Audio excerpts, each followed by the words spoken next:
में आएगी जी।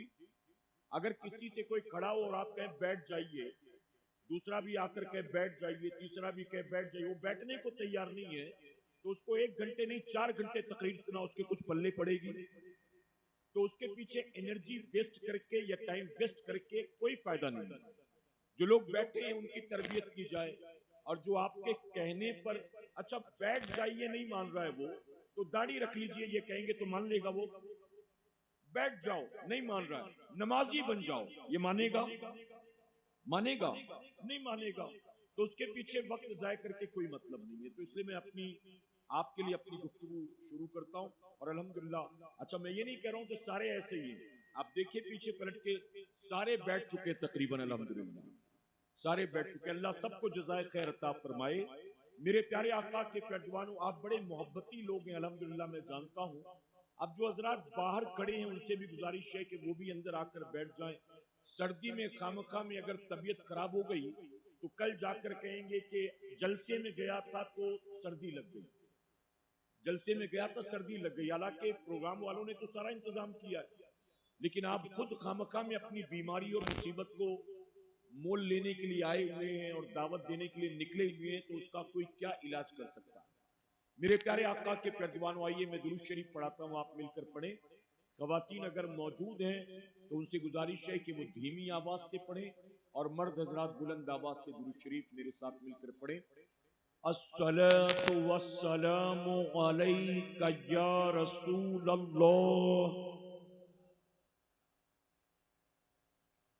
अस्सलातु वस्सलामु अलैका या हबीब अल्लाह, अस्सलातु वस्सलामु अलैका या नबी अल्लाह, व अला आलिका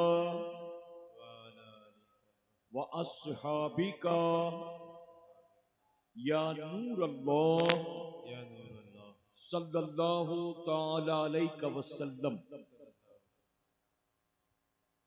रब्बे काबा की बारगाह में दुआ है, मौला अपने हबीब साहिब लौलाक सल्लल्लाहु ताला अलैहि वसल्लम के सदक़तु फैल, सर्दियों की रात में तेरे जिक्र पाक की इस बाबरकत महफिल में हम गुनाहगारों का आना मेरे करीम कबूल फरमा, और आज जिन्होंने तेरी रजा के लिए इस सर्दी की परवाह किए बगैर इस जिक्र पाक की महफिल में आए, मौला इन सबको मैदान क़यामत की गर्मी से महफूज फरमा। क़यामत में सबको अपने महबूब की नूरी चादर का साया अता फरमा, और मौला अपने महबूब के कदमों में जगह और महबूब की शफात के सदक़े हम सबको जन्नत अता फरमा। मेरे प्यारे आका अलैहिस्सलातु तस्लीम के प्यारे दीवानों, मैंने अभी आपको दुरूद शरीफ पढ़ाया। सबसे पहला तोहफा मैं आपको देना चाहता हूं दुरूद शरीफ की शक्ल में। मैंने सलाम की फजीलत आपको बताई कि सलाम करना सुन्नत है और जवाब देना क्या है। देखिए, अगर माइक पर आने वाला कोई सलाम ना करे उसको गुनाह होगा जी? नहीं। अगर कोई सलाम ना करे तो उसको कोई गुनाह नहीं होगा, लेकिन हाँ वो सुन्नत पर अमल करने से महरूम रहा, सुन्नत के सवाब से महरूम रहा। लेकिन अगर उसने सलाम किया और आप जवाब नहीं देंगे तो जवाब न देने पर आपको वाजिब तर्क करने का गुनाह होगा, वाजिब तर्क करने का। और आप जानते हैं कि सुन्नत से बड़ी चीज वाजिब है। सबसे पहली चीज है फर्ज, उसके बाद क्या दूसरा नंबर? वाजिबात, वाजिब, उसके बाद है सुन्नत। सलाम करना सुन्नत है और जवाब देना क्या है? वाजिब। तो वाजिब सुन्नत से बड़ी चीज है। लेकिन आप जानते हैं, फरमाया गया जब दो मुसलमान एक दूसरे को सलाम करते हैं ना, तो दोनों के दरमियान 100 रहमतें तकसीम की जाती हैं। 100, और 100 में 10 अल्लाह जवाब देने वाले को देता है और 90 अल्लाह सलाम करने वाले को अता फरमाता है। तो मर्तबे के एतबार से जवाब देना वाजिब है। लेकिन जिसने जवाब दिया उसको 10 रहमतें मिली, और जिसने बढ़कर सलाम किया उसे कितनी मिली? अब बताइए, सलाम करने में फायदा है कि सलाम का इंतजार करने में फायदा है? सलाम करने में ना। इसलिए कभी भी मुसलमान से बढ़ बढ़कर सलाम किया करो। कह इंशाअल्लाह जब भी एक दूसरे से मिलो सलाम करो। मेरे नबी ने फरमाया कि तुम चाहते हो कि आपस में मोहब्बत बढ़े, तो आका फरमाते हैं आपस में मोहब्बत बढ़ाने का तरीका है एक दूसरे से सलाम किया करो। एक दूसरे से सलाम करो। मेरे नबी फरमाते मोमिन मोमिन से सलाम करे और मोमिन मोमिन के सलाम का जवाब दे। ठीक है। अब्बा से सलाम करने में शर्माना मत। बेटे को शर्म आती कि मैं अब्बा से क्या सलाम करूं, अब्बा शर्माते हैं कि मैं बेटे से क्या सलाम करूं। दोनों नहीं करते, और हमारे यहां से ये चीज खत्म हो गई। तो सलाम करने में कभी किसी से शर्माना नहीं, और सलाम करने में कभी सामने वाले का इंतजार करना नहीं, बल्कि खुद बढ़कर सलाम करना, कि लोगों से बढ़ बढ़कर सलाम करना, यह भी मेरे नबी की सुन्नत मुबारक है। देखिए, सलाम करना भी सुन्नत और सलाम में पहल करना भी सुन्नत। तो अगर बढ़कर सलाम करोगे, अल्लाह 2 सुन्नतों पर अमल का सवाब देगा। करेंगे इंशाअल्लाह। मेरे प्यारे आका के पैगंबरों, बीवी से करो, औलाद से करो, दोस्त से करो, भाई बहन से करो, नाना दादा से करो, किसी से सलाम करते शर्माओ मत। हदीस शरीफ में आता है मेरे आका मदीने की गलियों से गुजरते थे, सहाबा के बच्चे जो गलियों में खेलते रहते थे, आका उन बच्चों से भी बढ़ बढ़कर सलाम किया करते थे। तो मेरे नबी सहाबा के बच्चों से सलाम करे, हमें अपनी औलाद से सलाम करने में शर्माती। तो सलाम की आदत, सबसे पहला तोहफा आज यहां से ये लेकर जाएं कि सलाम को मुआशरे में आम करेंगे। कहें इंशाअल्लाह। घर में, खानदान में, रिश्तेदारों में, अपने मोहल्ले में सलाम को आम करें, और सिर्फ दाढ़ी टोपी वाले को सलाम ना करें। जानते हैं कि मुसलमान हैं तो हर मुसलमान से सलाम करें और सलाम को खूब फैलाने की कोशिश करें। आका फरमाते हैं कि सलाम को आम करो, अल्लाह दिलों में मोहब्बत पैदा करेगा। आप बताइए, अगर आपके इलाके का कोई बदनाम शख्स हो, जिसको कोई पूछता नहीं, हर इससे लड़ता झगड़ता रहता है, अगर आप उसको एक दिन सलाम कर लें, 2 दिन सलाम कर लें, 3 दिन सलाम कर लें, तो चौथे दिन वो खुद आपसे सलाम करेगा कि नहीं जी? उसके दिल में आपके लिए नरमी पैदा होगी कि नहीं जी? क्यों हुई? नबी फरमाते मोहब्बत पैदा होती है, मोहब्बत। तो आदत बनाएंगे इंशाअल्लाह। देखिए, सबके पास मोबाइल फोन है। बात आई तो बता दूं, सबके पास मोबाइल फोन है। आपके मोबाइल में नंबर सेव्ड होते हैं। जब किसी का फोन आया तो आपको पता है कि सलीम भाई का फोन आ रहा है, अब्दुल करीम भाई का फोन आ रहा है। करेक्ट है ना? नाम दिखाई देता है। तो जब आप ग्रीन बटन दबाएं तो आप हेलो नहीं कहें, बल्कि आप जैसे ही बटन दबाएं फौरन सलाम करें। कहें इंशाअल्लाह। बाज लोग फोन उठाते, कहते हाँ क्या हुआ, अच्छा क्या हुआ बोल। बीवी का फोन भी आ रहा हो तो बीवी से भी सीधे बात करते मुद्दे पर, क्या हुआ, अभी मैं बहुत बिजी हूं, बाद में बात करता हूं, अभी क्यों फोन कर दिया, मालूम है ना इस टाइम पर मैं बहुत बिजी होता हूं। सीधे मुद्दे पर। सलाम कोई नहीं करता, ना ये खुद करते हैं ना वो करती है। मेरे प्यारे आका के पैगंबरों, आप जैसे ही सलाम करेंगे तो होगा क्या, आपके नामे अमाल में 90 रहमतें, और जो सलाम का जवाब देगा अल्लाह उसको 10 रहमतें अता फरमाएगा। सुभान अल्लाह। तो कोशिश करेंगे इंशाअल्लाह, अल्लाह सबको अमल की तौफीक अता फरमाए। अच्छा, साहबा ने सवाल किया कि आपस में मोहब्बत बढ़ानी हो तो एक दूसरे से सलाम करें, और नबी से मोहब्बत बढ़ानी हो तो क्या करें? तो आका फरमाते अपने नबी पर कसरत से दुरूद व सलाम भेजा करो। अपने नबी पर कसरत से दुरूद व सलाम भेजा करो। तो ये दूसरा तोहफा लेते जाएं आज की रात की इस महफिल का, और वो क्या है? हर मुसलमान ये तय कर ले कि मैं 24 घंटे में कम से कम इतनी मर्तबा दुरूद शरीफ जरूर पढ़ूंगा। अब आपके पास जितना वक्त हो, जितनी मोहलत हो, जितना मौका, उसी एतबार से। मैं क्वांटिटी तय नहीं करता, आप तय कर लें, मैं दिन और रात में 11 बार पढ़ूंगा, मैं दिन और रात में 50 मरतबा पढ़ूंगा, मैं दिन और रात में 111 बार पढ़ूंगा, मैं दिन और रात में 313 बार पढ़ूंगा, मैं दिन और रात में 500 मरतबा पढ़ूंगा। हर मुसलमान तय कर ले जिसके पास जितना वक्त है उतनी बार रोजाना दुरूद शरीफ की पाबंदी करे। क्या इंशाअल्लाह? ये इस साल हमने जो हुजूर का मिलाद मनाया, आपको याद होगा इस साल जो हमने हुजूर सल्लल्लाहु अलैहि वसल्लम का मिलाद पाक मनाया, ये 1500 साला ईद मिलादुन नबी सल्लल्लाहु अलैहि वसल्लम था। जी याद है, भूले तो नहीं ना आप? 1500 साल। मेरे प्यारे आका के फैजवानों, ना हमसे पहले वालों को ये तारीख मिली और ना हमारे बाद वालों को ये तारीख मिलेगी। करेक्ट है ना? हम कितने खुश नसीब हैं कि अल्लाह तबारक तआला ने हमें 1500 साला ईद मिलादुन नबी की तारीख अता की। तो हमें चाहिए कि हम ये तय कर लें कि हम हुजूर सल्लल्लाहु अलैहि वसल्लम पर रोजाना 24 घंटे में इतनी मर्तबा दुरूद शरीफ जरूर पढ़ेंगे। हर मुसलमान तय कर ले कि इंशाअल्लाह। देखिए, 12वीं शरीफ के मौके पर हर किसी ने हुजूर की मिलाद पाक अपने अपने एतबार से मनाया, अपने शौर के मुताबिक, अपनी हैसियत के मुताबिक। हर किसी ने मोहब्बतों के नजराने पेश किए, जलसे भी किए गए, नियाजें भी की गई, महफिलें भी सजाई गई, जुलूस भी निकाला गया, झंडे भी लगाए गए, झांकियां भी बनाई गई। हर किसी ने अपने अपने एतबार से हुजूर की बारगाह में मिलाद का तोहफा पेश किया।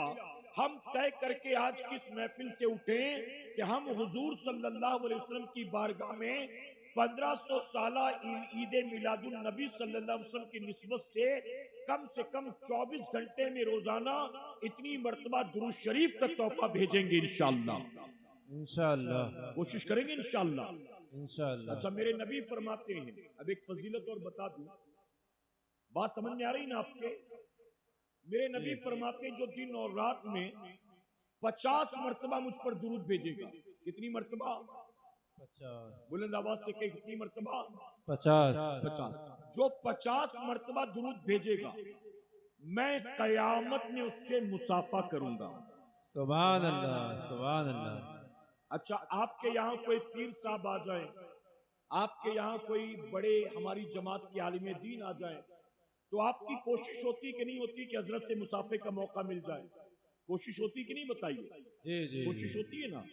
अब बताइए, उस बंदे से आप पीर साहब से मुसाफा करना चाहते, इमाम साहब से मुसाफा करना चाहते, सैयद साहब से मुसाफा करना चाहते, उस बंदे से बड़ा खुशनसीब कौन हो सकता है जिसे कयामत में मेरे नबी से मुसाफे का मौका मिल जाए? सुभान अल्लाह, सुभान अल्लाह, जिंदाबाद। अच्छा, बात बताइए, जो हुजूर से मुसाफा करेगा, दूर से करेगा कि करीब से करेगा? जी, करीब से। दूर से मुसाफा मुमकिन है, आप वहां बैठे बैठे मुसाफा कर सकते हैं। पता चला जो मेरे नबी पर दिन और रात में 50 मरतबा दुरूद भेजेगा, कयामत में उससे अल्लाह अपने हबीब का कुर्ब अता फरमाएगा। सुभान अल्लाह। दूर वालों में नहीं होगा, करीब वालों में होगा, करीब वालों में। और करीब होगा तभी तो मुसाफा करेगा। और जो करीब होगा, जो नबी के करीब होगा, उस करीब वाले का हाल क्या होगा? क्या बताइए, मैदान कयामत की हौलनाकियों से उसे कोई फर्क पड़ेगा? मैदान कयामत के सख्तियों से उसे कोई फर्क पड़ेगा? अरे, कयामत में जो रसूलुल्लाह के करीब होगा, मैं कहता हूं जिसको कयामत में मेरे नबी का कुर्ब मिल जाए, सूरज सवा नेज़े पर नहीं जमीन पर भी उतर आए तो मेरे नबी के उस उम्मती का वो क्या बिगाड़ सकता है? सुभान अल्लाह, सुभान। नारे तकबीर, नारे रिसालत, मसलके आला हजरत, फैजाने आला हजरत, इश्क मोहब्बत, इश्क मोहब्बत, बस्ती बस्ती करिया करिया। इसी को उस्ताद ज़मन फरमाते हैं, ढूंढा ही करें सदरे कयामत के सिपाही, ढूंढा ही करें सदरे कयामत के सिपाही, वो किसको मिले जो तेरे दामन में छुपा हो। वो किसको मिला? तो आका फरमाते हैं, जो दिन और रात में कितनी मरतबा दुरूद भेजेगा? जी, 50 मरतबा। मैं कयामत के दिन उससे मुसाफा करूंगा। और देखिए, अभी आप मुझसे भी मुसाफा करेंगे, लेकिन मुसाफा करने के बाद क्या होगा? मुसाफा करने के बाद आप अपने रास्ते, मैं अपने रास्ते, करेक्ट है कि नहीं? दोनों की मंजिल एक तो नहीं होगी। आप अपने घर जाएंगे, मैं अगले सफर पर रवाना हो जाऊंगा, लेकिन कयामत में जो मेरे आका से मुसाफा करेंगे वहां अपने अपने रास्ते नहीं चलेंगे। आका फरमाते जिनसे मैं मुसाफा करूंगा उन्हें अपने हाथों से हौजे कौसर का जाम भी पिलाऊंगा। वाह वाह, सुभान अल्लाह, और सुभान आगे अल्लाह, जिंदाबाद। आगे आका फरमाते हैं जिनको मैं हौजे कौसर का जाम पिलाऊंगा मैं उनकी शफात करा के उन्हें अपने साथ जन्नत में लेकर जाऊंगा। सुभान अल्लाह। अब आप बताइए ये तीन चीजें कयामत के दिन हासिल करने के लिए रात के 2 बजे कोई अमल नहीं करना, दोपहर के 12 बजे तपती धूप में खड़े होकर कोई वजीफा नहीं पढ़ना, बल्कि मुसलमानों ये सारे इनाम हासिल करने के लिए आपको चलते फिरते उठते बैठते 24 घंटे में 50 मरतबा दुरूद शरीफ पढ़ना है बस। अब बताइए 50 बार दिन और रात में दुरूद पढ़ना आसान है कि मुश्किल है? जी आसान है। आसान ना। अच्छा, जो लोग 5 वक्त नमाज पढ़ते हैं वो फजर के बाद 10 बार पढ़ लें, जोहर के बाद 10 बार पढ़ लें, असर के बाद 10 बार पढ़ लें, जब ईशा से फारिग होंगे तो 50 मरतबा दुरूद शरीफ मुकम्मल हो चुका होगा। और मेरे प्यारे आका के पैरवानों, ये 3 इनामात वो हैं जिनका मेरे नबी ने ऐलान कर दिया, लेकिन इन 3 इनामात के पर्दे में एक सबसे बड़ा इनाम छुपा हुआ है आका ने जिसका ऐलान नहीं फरमाया। मैं समझाने के लिए आपको बताऊं, वो चौथा सबसे बड़ा इनाम क्या है जानते हो? आप बताइए कयामत में मेरे नबी क्या किसी बेईमान से मुसाफा करेंगे? जी, क्या कयामत में मेरे नबी अपने गुस्ताख से मुसाफा करेंगे? क्या कयामत में मेरे नबी खत्मे नबूवत के मुनकिर से मुसाफा करेंगे? क्या कयामत में मेरे नबी अहले बैत के दुश्मन से मुसाफा करेंगे? क्या कयामत में मेरे नबी यजीद की हिमायत करने वालों से मुसाफा करेंगे? मेरे प्यारे आका के पैगवानों, पता चला जो दिन और रात में 50 मरतबा दुरूद शरीफ की कसरत करेगा, आका ने उसको खुशखबरी अता कर दी कि तू बागी होकर नहीं मरेगा, तू मरेगा तो आशिक़ रसूल होकर मरेगा। सुभान तू अल्लाह, सुभान बेईमान होकर नहीं मरेगा, तू ईमान वाला होकर मरेगा। और एक मोमिन के लिए इससे बड़ा कोई इनाम हो ही नहीं सकता। खात्मा ईमान पर होगा, आशिक़ रसूल होगा, तभी तो आका मुसाफा भी फरमाएंगे, तभी तो आका हौज़े कौसर का जाम भी पिलाएंगे, और तभी तो आका शफात फरमाकर जन्नत में भी लेकर जाएंगे। बेशक, सुभान अल्लाह। तो 50 मरतबा दुरूद शरीफ पढ़ेंगे, ये दूसरा तोहफा। इमाम गजाली रहमतुल्लाह अलैह फरमाते हैं, अब ये तीसरी बात तवज्जो है आपकी। इमाम गजाली रहमतुल्लाह अलैह फरमाते हैं कि जो बंदा दिन और रात में सिर्फ 3 मरतबा मेरे आका के गुंबद का तस्वुर करके, मेरे आका की कब्र अनवर का तस्वुर करके, मेरे आका की मज़ार मुकद्दस का तस्वुर करके, जो सिर्फ और सिर्फ 3 मरतबा मदीने के तस्वुरात में डूबकर मेरे नबी पर दुरूद भेजेगा, अल्लाह गैब से उसकी रोजी में बरकत अता फरमाएगा। सुभान अल्लाह। यानी जब दुरूद पढ़े तो तस्वुरे मदीना में डूब कर पढ़े, सिर्फ रस्मी तौर पर ना पढ़े, दिल से पढ़े, सिर्फ मुंह की जबान से ना पढ़े बल्कि दिल की जबान से पढ़े। और अगर आपने इस पर अमल किया, आप देखना मेरा करीम गैब से रोजी में बरकत अता फरमाएगा। करेंगे इंशाअल्लाह। मेरे प्यारे आका अलैहिस्सलातु तस्लीम के प्यारे दीवानों, ये 3 तोहफे आपके लिए। अब आइए, मैंने जो आयत करीमा पढ़ी उस पर कुछ गुफ्तगू आपके सामने रखता हूं, लेकिन उससे पहले 2-3 बातें अर्ज करना चाहूंगा, इजाजत है आपकी? मेरे प्यारे आका के प्यारे दीवानों, मैं तरबियत के तौर पर एक बात अर्ज कर दूं, अच्छी तरह से इस बात को ज़हन में महफूज कर लें। देखिए, मेरा दौरा जो है इस वक्त, जो मुसलसल मैं सफर कर रहा हूं, आज भी मैं सैयद साहब के साथ हूं यहाँ पर, कल हम दोनों वेस्ट बंगाल में हैं साथ में, फिर परसों कोलकाता में मैं बयान करूंगा जहां, वहां पर मैं मुफ्ती सलमान अजहरी साहब के साथ में हूं।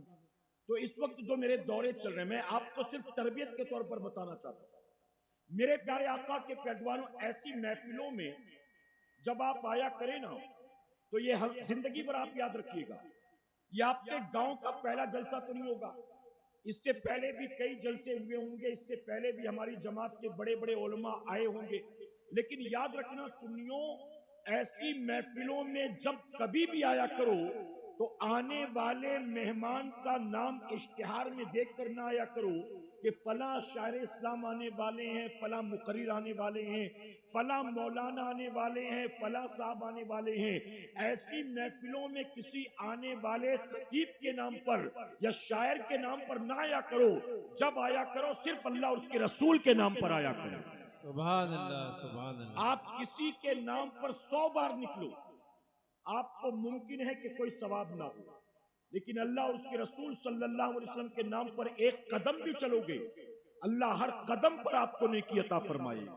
सुभान तो अल्लाह, अब मुझे नहीं पता कि यहाँ जो बैठे हैं, जो बाहर खड़े, मुझे पता है जो बाहर खड़े हैं ना, ये सिर्फ सैयद साहब के इंतजार में आएंगे। जैसे गाड़ी आएगी वैसे दौड़ेंगे ये भेड़ बकरी की तरह, कोई दाएं गिरेगा, कोई बाएं गिरेगा, कोई गाड़ी पे टूटेगा। आप बताइए, जो रब रसूल का फरमान सुनने को तैयार नहीं है, वो सादात से मोहब्बत के लाख दावे करे, उसकी मोहब्बत की कोई दलील है?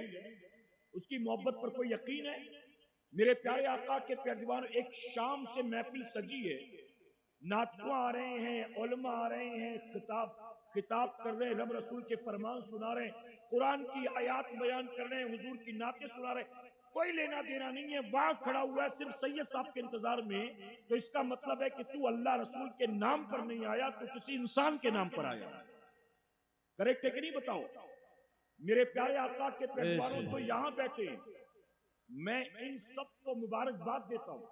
जो यहाँ बैठे हैं, इनका यहाँ आकर बैठना इस बात की जमानत है कि हम यहाँ दाएं बाएं झांकने नहीं आए, हम तो अल्लाह रसूल का फरमान सुनने के लिए आए हैं। सुभान अल्लाह, सुभान अल्लाह। और याद रखना सुन्नियों, याद रखना, ये वो पाकीज़ा महफिल है, ये वो बाबरकत महफिल है कि इस महफिल में 2, 3, 4 घंटे नहीं, आपका एक लम्हा बैठना भी मेरा रब कबूल कर लेना, तो कयामत में 40, 50, 60, 70 साल की जिंदगी एक तरफ होगी। सर्दियों की रात में इस महफिल में चंद लम्हे तेरा आकर बैठना कयामत में तेरे लिए निजात का सबब बन जाएगा। सुभान अल्लाह, सुभान अल्लाह। मेरे प्यारे आका के पैजवानों, इस वक्त मैं यूपी, बिहार, झारखंड, वेस्ट बंगाल अक्सर दौरे कर रहा हूं, लेकिन माजरत के साथ कहूंगा, बुरा मत मानिएगा, मेरा अपना ताल्लुक भी यूपी से है। आप नाराज ना हो अगर मैं कहूं तो, किसी को पॉइंट आउट करना मकसद नहीं, लेकिन एक तल्ख बात कहूंगा, इस वक्त पूरी दुनिया में आप कहीं भी चले जाएं, अमेरिका हो, लंदन हो, अफ्रीका हो, मॉरिशस हो, दुबई हो, आप जहां भी चले जाएं, दुनिया के अक्सर मुल्कों में आइम्मा और उलमा जो हैं आपको यूपी और बिहार के मिल जाएंगे। अक्सर आइम्मा उलमा यूपी बिहार के। आप बड़े बड़े फॉरेन कंट्रीज में रहने वाले बड़े बड़े उलमा जिनका नाम आप जानते हैं, उनका भी अक्सर ताल्लुक यूपी से। करेक्ट है कि नहीं बताओ? यानी हमारे यहाँ यूपी में उलमा की वो कान है कि हम यहाँ से पूरी दुनिया को हुफ्फाज, आलिम, मुफ्ती प्रोवाइड करते हैं, लेकिन उसके बावजूद माजरत के साथ कहना पड़ता है कि जहां से निकलकर पूरी दुनिया में उलमा दीन और सुन्नियत की खिदमत करते हैं, अल्लाह रसूल का पैगाम पहुंचाते हैं, उसी यूपी, बिहार, झारखंड में आपको सबसे ज्यादा मुसलमान जाहिल नजर आएंगे। दीन से दूरी, जहालत। हमने रस्म रिवाज को असल दीन समझ रखा है, और रस्म रिवाज पर हम कुरान और सुन्नत से ज्यादा सख्ती से अमल करते हैं। हमारे लिए रस्में अल्लाह उसके रसूल के फरमान से कई गुना ज्यादा अहमियत रखती है माज़अल्लाह। मेरे प्यारे आका के प्यारे दीवानों, आप देखिए, अभी कुछ सालों पहले की बात है, तवज्जो है ना आपकी, कुछ सालों पहले की बात है, इंडियन मुस्लिम्स के ऊपर, हिंदुस्तानी मुसलमानों पर एक इस्लामिक ऑर्गेनाइजेशन ने सर्वे किया। आज मुसलमानों का इल्मी मयार क्या है, आज इंडियन मुस्लिम का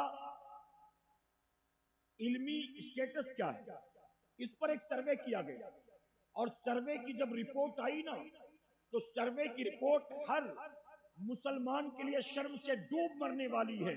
सर्वे की रिपोर्ट ये आई कि मोर देन 60% इंडियन मुस्लिम ऐसे हैं, 60% से ज्यादा हिंदुस्तानी मुसलमान ऐसे हैं जिनको पहला कलमा भी नहीं आता है। आप बताइए, 60% से ज्यादा इंडियन मुस्लिम जिन्हें पहला कलमा नहीं आता। मेरे प्यारे आका के पैरवानों, हमारे यहाँ जलसों की कोई कमी है? बताइए। कोई कमी नहीं, बल्कि कंपटीशन होता है। फला गांव में फला को बुलाया गया था, हम अपने गांव में इसको बुलाएंगे। वहां नकीब कौन आया था, हम इस नकीब को बुलाएंगे। वहां शायर कौन आया था, हम इस शायर को बुलाएंगे। वो 25,000 लेते हैं, हम 40,000 देकर बुलाएंगे।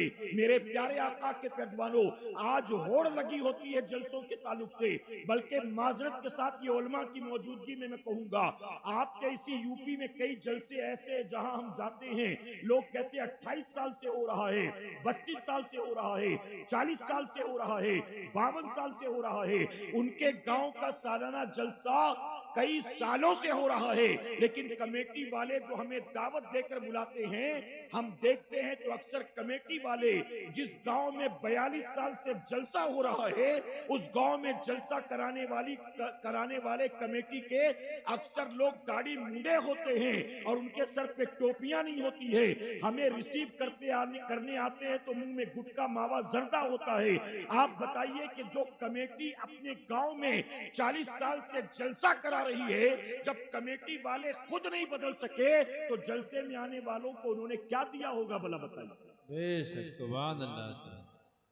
बहुत बढ़िया। जलसा करने वाले बेनमाजी, जलसा करने वाले दाढ़ी मुंडे, जलसा करने वालों के हराम के धंधे। कई जगहों पर माजरत के साथ कहूंगा, हम जब जाते हैं ना तो हमें 2 दिन पहले कॉल आता है किसी न किसी आदमी का। वो कहते हैं हजरत आप हमारे इलाके में आ रहे हैं, बहुत खुशी की बात है, लेकिन बुरा ना माने तो एक बात कहूं। मैं कहता हूं बताइए क्या बात है। वो कहते हैं हजरत आप किसी को बताइएगा मत कि मैंने कॉल किया, तो मेरा नंबर भी मत दीजिएगा। हम कहते बताइए क्या बात है। कहते हजरत वो आपके रुकने का जहां इंतजाम किया गया है ना, वो हमारे इलाके का बहुत मालदार आदमी है, उसका घर हमारे गांव में सबसे अच्छा है, इसलिए उसके घर में आपके रुकने का इंतजाम किया गया है। उसका घर तो अच्छा है हजरत, लेकिन वो आदमी अच्छा नहीं। घर अच्छा है, आदमी अच्छा नहीं। हम कहते कमेटी वालों ने उसके घर में इंतजाम किया तो जाहिर है कुछ सोच समझ कर किया होगा।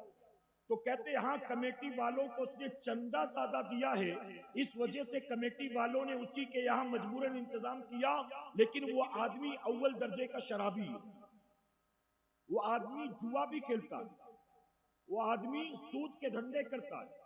आपका इंतजाम वहां किया गया है, आप हमारा नाम किसी को मत बताइएगा। अब आप मुझे बताइए कि जो कमेटी वाले 20, 22, 25, 30 साल से अपने गांव में गांव का सालाना जलसा कर रहे हैं, वो किसी बाहरी मेहमान को दावत देते हैं और दावत देकर उसको मोहल्ले के शराबी और जुआरी के घर ठहराते हैं। उन्हें इतनी तमीज नहीं है, शराबी के घर का खाना जायज होगा, जुआरी के घर का खाना जायज होगा, जिसके सूद के धंधे चल रहे हैं उसके घर का खाना जायज होगा।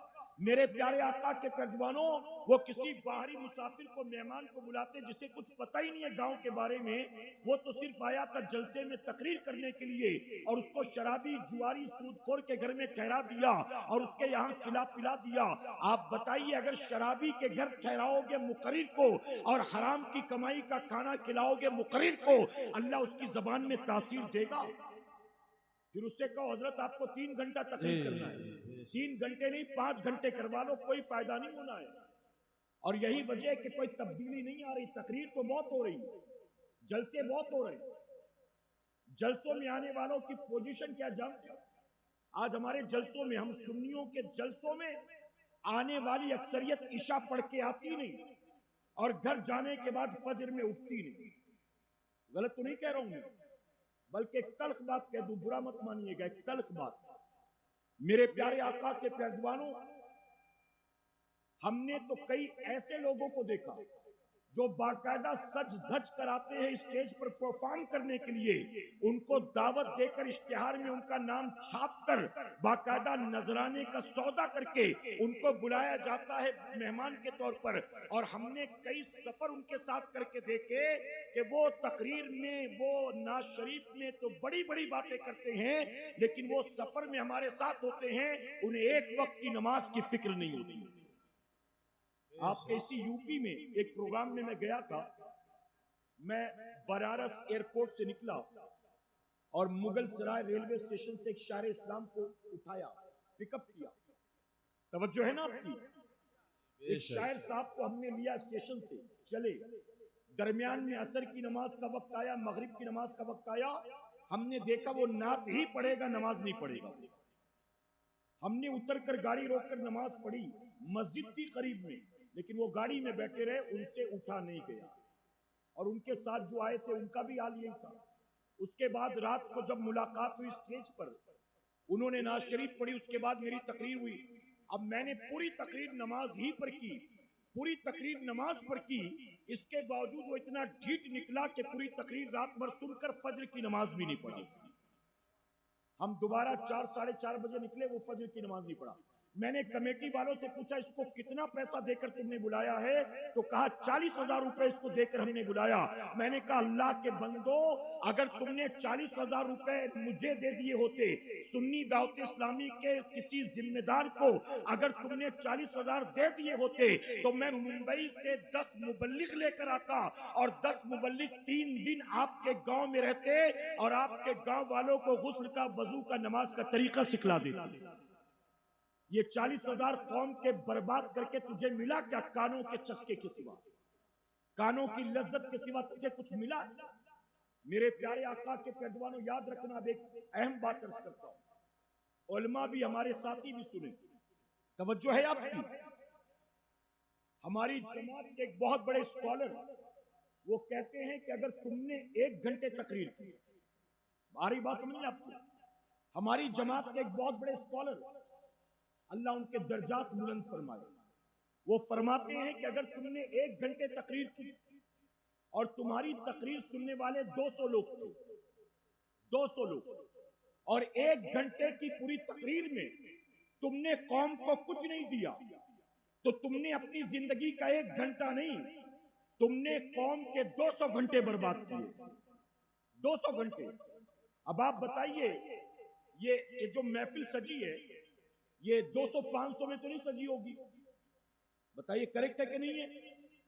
लाखों रुपए खर्च हुए होंगे, लाखों रुपए जमा करने में कितनी मेहनत की होगी कमेटी वालों ने, नौजवानों ने। आप बताइए, अब लाखों रुपए खर्च करने के बाद, बुरा मत मानिएगा, अगर कौम के हर साल लाखों रुपए खर्च होते हैं और हमारे गांव में हर साल एक सालाना जलसा होता है, और हर साल जलसे के बाद अगर हमारे गांव की मस्जिद में 2 नमाजियों का इजाफा नहीं होता है, तो क्या बताइए, हम 2 आदमी को अगर लाखों रुपए खर्च करके नमाजी नहीं बना सके, तो हमने कौम के लाखों रुपए जाय किए कि नहीं किए? बताइए। वाह वाह वाह, हम क्यों कर रहे हैं जलसा? क्यों कर रहे हैं? कमेटी के नाम के लिए, गांव के नाम के लिए, अपनी टांग ऊपर करने के लिए क्यों कर रहे हैं हम जलसा? इस जलसों का मकसद क्या है? इसीलिए मैं कहता हूं सुन्नियों, मैं तकरीर को मिठाई नहीं समझता हूं, मैं तकरीर को दवाई समझता हूं। तकरीर मिठाई नहीं है, मिठाई आदमी मजे के लिए खाता है, मैं तकरीर को दवाई समझता हूं। दवाई आदमी मजे के लिए नहीं खाता है, बल्कि वो सेहत के लिए खाता है, शिफा के लिए खाता है। आप बताइए, आज हमारी सोसाइटी में कितनी बुराइयां फैल रही हैं, कितनी बुराइयां हैं। मेरे प्यारे आका के पैदवानों, इस वक्त मुस्लिम मुआशरे में, ये बात मैं पूरे हिंदुस्तान में कह रहा हूं, आज यहां भी दोहरा दूं, किसी ने पहले सुना होगा तो एक बार फिर से सुन ले। आज मुस्लिम मुआशरे में सबसे तेजी के साथ 2 बुराइयां फैल रही हैं। एक है मुसलमान नौजवानों में और दूसरा है मुसलमान बच्चियों में। और वो 2 बुराइयां कौन सी हैं? कौमे मुस्लिम का नौजवान तेजी के साथ नशे की तरफ जा रहा है और कौमे मुस्लिम की बच्चियां तेजी के साथ बेहयाई बेपर्दगी की तरफ जा रही हैं। और आज मुसलमानों की बेटियां जो पैदाइशी मुसलमान हैं, आज अपने नफ्स के लिए, अपनी ख्वाहिशात और जिस्मानी लज्जतों के लिए किसी गैर का हाथ पकड़कर भाग रही। आज ये दो बुराइयां हैं कि नहीं, बताइए। किसी जलसे में इस पर बात होती है, किसी जलसे पर इसके ताल्लुक से तकरीर होती है। मेरे प्यारे आका के पैदवानों, क्या नशे को अल्लाह और उसके रसूल सल्लल्लाहु अलैहि वसल्लम ने हराम करार नहीं दिया? सिर्फ शराब नहीं, नबी फरमाते हर नशा पैदा करने वाली चीज हराम। सिर्फ शराब नहीं। आज क्या बताइए, आपके यहां कोई जलसा होता है जिसका उन्वान शहीद आजम ना हो, जश्न गौसुल बरा ना हो, या जश्न गरीब नवाज ना हो, जिसका उन्वान ही नशा मुक्ति का कॉन्फ्रेंस हो, जिसको मंसूब किया जाए नशा मुक्ति की तरफ? आज मेरे प्यारे आका के पैदवानों, मुसलमान नौजवान, चाहे वो यहां का रहने वाला हो चाहे शहरों का, नशे की तरफ तेजी से बढ़ रहा है। आखिर इसके रोकथाम के लिए कौन काम करेगा? इसकी रोकथाम के लिए कोशिश कौन करेगा? अगर आप ये समझते हो कि गवर्नमेंट इसके लिए कोई स्कीम लाएगी, गवर्नमेंट इसके लिए कोई फोर्स तैयार करेगी, गवर्नमेंट इसके लिए पुलिस की कोई यूनिट तैयार करेगी, और गवर्नमेंट मुसलमान नौजवानों को नशा से रोकने के लिए कोई नया प्लान स्कीम लेकर आएगी, तो आप भूल जाइए। बल्कि माजरत के साथ कहूंगा, 2 4 8 10 नहीं, अगर सारे के सारे मुसलमान चरसी बन जाएं, गंजेड़ी बन जाएं, अफीमची बन जाएं, शराबी बन जाएं, सूदखोर बन जाएं, जानी बन जाएं, अगर पूरा का पूरा मुआशरा तबाह बर्बाद हो जाए, तो जो हुकूमत चला रहे हैं उन्हें किसी बात की तकलीफ नहीं होगी, बल्कि वो तो खुश होंगे। और मेरे प्यारे आका के पैदवानों, अगर कहूं तो गलत नहीं होगा, आज मुस्लिम नौजवान को इस बुराई की तरफ ढकेलने के लिए बड़ी अच्छी तरह से प्लानिंग की जाती है। और इस प्लानिंग का नतीजा ये है, आज हमारी आबादी में नशावर चीजें इस्तेमाल करके मरने वाला भी मुसलमान है, और नशावर चीजें बेचकर पैसे कमाने वाला भी मुसलमान। गलत तो नहीं कह रहा हूं मैं।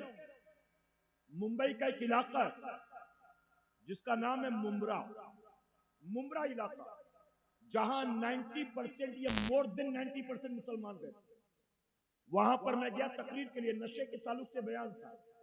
और आज पोजीशन ये है, बुरा मत मानिए, मैं 12वीं शरीफ के किसी प्रोग्राम में जाऊं, 11वीं शरीफ के प्रोग्राम में जाऊं, 6ठी शरीफ के प्रोग्राम में जाऊं, किसी गांव के जलसे में जाऊं, मैं कहीं दस्तार बंदी के प्रोग्राम में जाऊं, आज जहां कहीं जाता हूं, उन्वान यही दिया जाता है, हजरत नशे पर बयान करिए। नशे पर मौका 11वीं का, गौसे आजम की बात नहीं करना, करामात बयान नहीं करना, नशे पर बोलना। मौका हुजूर की मिलाद का, नशे पर बयान करना। क्यों? क्योंकि ये बुराई तेजी से फैल गई। मैं मुंब्रा गया तकरीर के लिए, मुझे वहां के जिम्मेदारान ने बताया कि हजरत हमारे यहाँ वहां कोचिंग क्लासेस का हब भी है। तवज्जो है ना आपकी? कोचिंग क्लासेस का हब है, बहुत सी क्लासेस है।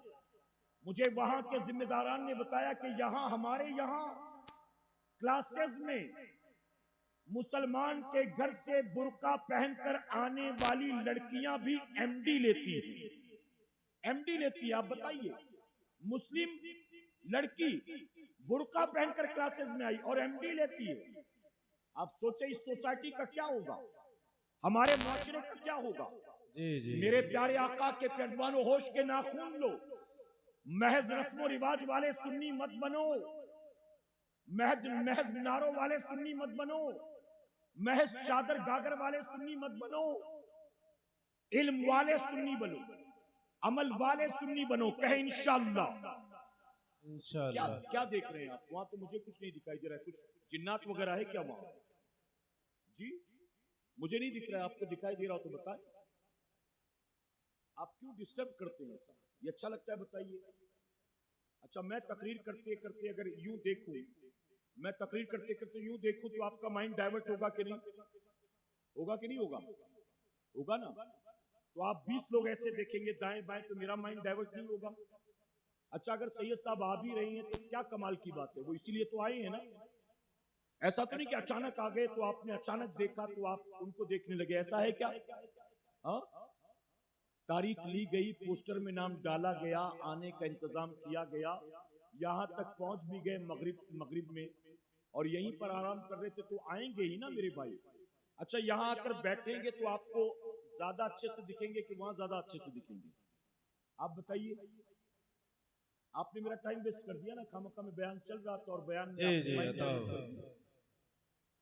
और ये कौन करता है मालूम है? जो बैठे ये नहीं करते, वो जो भी दौड़े भागे ना यहाँ वहां से, जिनको मैं शुरू में बता चुका ना, वो जो दौड़े भागे ना भेड़ बकरी की तरह, उन्हीं उन्हीं लोगों ने डिस्टर्ब किया है। अच्छा, मैं आपको एक सवाल पूछता हूं, आप मुझे बताएं। आपने देखा होगा, मैंने भी देखा है, तवज्जो है आपकी। हमारी इस ऐसी महफिल में अच्छे से तकरीर हो रही हो, एक आदमी उठकर जाने लगे, तो जब वो एक उठता है तो उसके साथ दो तीन भी उठते हैं कि नहीं उठते? आपने गौर किया है कभी? मैं अक्सर देखता हूं हर रात, एक उठता है तो दो तीन उठते हैं। अच्छा, वो जो एक उठा दो तीन ले गया, उससे पूछो आते वक्त भी दो तीन लेकर आया था क्या? आते वक्त भी दो तीन लेकर आया था? तो आते वक्त तो लाता नहीं किसी को, जाते वक्त दो चार को लेकर जाता है। ये अच्छी बात है कि बुरी बात है? जी मेरे प्यारे आका के पैदवानों, देखिए अभी एक कार दिखाई दी मुझे, शायद सैयद साहब आ रहे होंगे। सैयद साहब आएंगे तो फौरन मैं अपनी बात मुकम्मल कर दूंगा, ताकि ज्यादा मौका मिले हजरत को आपके सामने अपनी बात रखने का। आप यहां तवज्जो दें, दुरूद शरीफ पढ़ने की मर्तबा